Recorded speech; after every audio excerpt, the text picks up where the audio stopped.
जय श्री राम दोस्तों।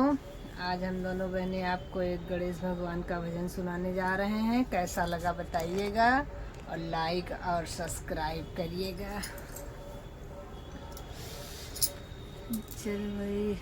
आज की रात रुक जाना गजानन हमारी नगरिया में।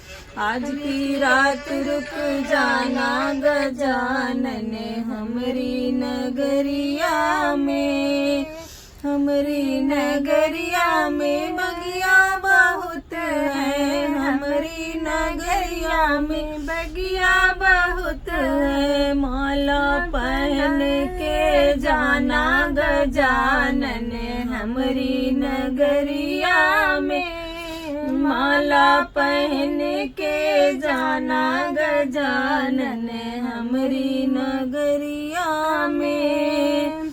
आज की रात रुक जाना गजानन हमारी नगरिया में।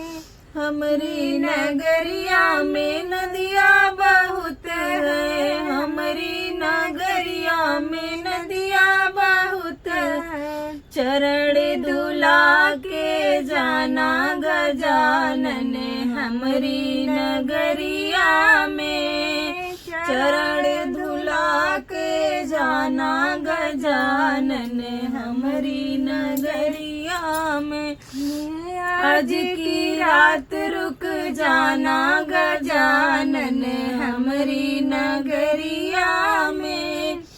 हमारी नगरिया में भगत बहुत है। हमारी नगरिया में भगत बहुत है। बगाना सुन कर जाना गजानन हमारी नगरिया में। पूजा करा के जाना गजानन हमारी नगरिया में।